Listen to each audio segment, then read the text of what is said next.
Cancer treatment తీసుకునేటప్పుడు చాలా మంది చేసే అతిపెద్ద పొరపాటు ఏంటో తెలుసా? శరీరం వీక్ అయిపోతోంది కదా అని పేషెంట్ కి డ్రై ఫ్రూట్స్, పాలు, చికెన్, పన్నీర్ లాంటి హెవీ ఫుడ్స్ ని బలవంతంగా తినిపించడం. ముఖ్యంగా జీర్ణకోశ క్యాన్సర్ లో పొట్ట లోపలి పొరలు చాలా సున్నితంగా మారిపోతాయి. ఆహారాన్ని అరిగించే యాసిడ్స్ ఉత్పత్తి ఆగిపోతుంది. అలాంటప్పుడు ఇలాంటి బరువైన ఆహారాలు ఇస్తే అది చల్లారిపోతున్న పొయ్యిలో పెద్ద తడికర్రలు వేసినట్టే అవుతుంది. మరి జీర్ణకోశ క్యాన్సర్ ఉన్నప్పుడు పొట్టకు అస్సలు భారం లేకుండా కణాలకు వేగంగా శక్తిని ఇచ్చే ఏ రకమైన ఆహారాలు తినిపించాలో, ఏవి అస్సలు తినిపించకూడదో ఈ రోజు చాలా ప్రాక్టికల్ గా తెలుసుకుందాం. మొదటి రకం ఆహారాలు తేలికపాటి జావలు. జీర్ణకోశం దెబ్బతిన్నప్పుడు బియ్యం గంజి, బార్లీ నీళ్లు, పల్చటి రాగి జావ లాంటి ద్రవాహారాలు అద్భుతంగా సహాయపడతాయి. ముఖ్యంగా పాత ఎర్ర బియ్యం గంజి పొట్టకు ఎంతో మేలు చేస్తుంది. ఇవి అరగడానికి పొట్టలో యాసిడ్స్ అవసరం లేదు, నేరుగా కణాలకు గ్లూకోజ్ ని అందిస్తాయి. అలాగే ఈ జావలు పొట్ట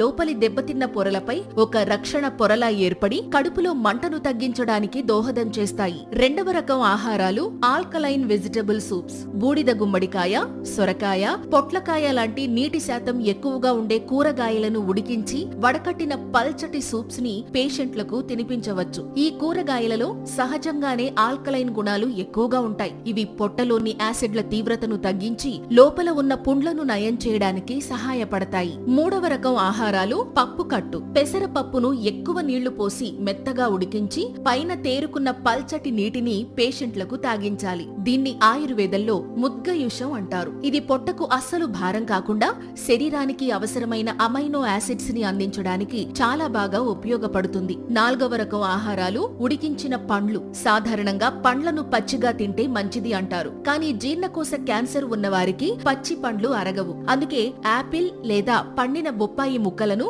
లైట్ గా ఆవిరి మీద ఉడికించి మెత్తని పేస్ట్ లా చేసి తినిపించాలి. ఇలా చేయడం వల్ల అందులోని గట్టి పీచు పదార్థం మెత్తబడి పొట్టకు ఎటువంటి శ్రమ లేకుండా విటమిన్లు శరీరానికి అందుతాయి. ఐదవ రకం ద్రవాలు సహజ సిద్ధమైన కూలర్స్. లేత కొబ్బరి నీళ్లు, వెన్న తీసేసిన పల్చటి మజ్జిగ ఈ పేషెంట్లకు ఎంతో మేలు చేస్తాయి. ఇవి శరీర కణాలను డీహైడ్రేషన్ బారిన పడకుండా కాపాడడంతో పాటు పొట్టలోని జఠరాగ్నిని మళ్లీ ఉత్తేజపరచడానికి దోహదం చేస్తాయి. ఇక ఈ పేషెంట్లు అస్సలు తినకూడని ఆహారాల విషయానికి వస్తే అతిగా పులియబెట్టిన ఆహారాలైన ఇడ్లీ, దోశ, పెరుగు, బ్రెడ్ వంటి వాటిని పూర్తిగా నివారించాలి. ఎందుకంటే పులిసిన ఆహారాలు పొట్టలోకి వెళ్లగానే విపరీతమైన గ్యాస్, యాసిడిటీని క్రియేట్ చేసి నొప్పిని పెంచుతాయి. అలాగే పచ్చి సలాడ్స్, మొలకలు, పచ్చి క్యారెట్ లాంటి వండని ఆహారాలను ఎక్కువగా ఇవ్వకూడదు. మైదాతో చేసిన బేకరీ ఫుడ్స్, ప్యాకేజ్డ్ జ్యూసులు, కూల్ డ్రింక్స్ ని దూరం పెట్టాలి. ఇవి పొట్టలో ఇన్ఫ్లమేషన్ ను పెంచి క్యాన్సర్ కణాల ఎదుగుదలకు కారణమయ్యే ప్రమాదం ఉంది. చివరగా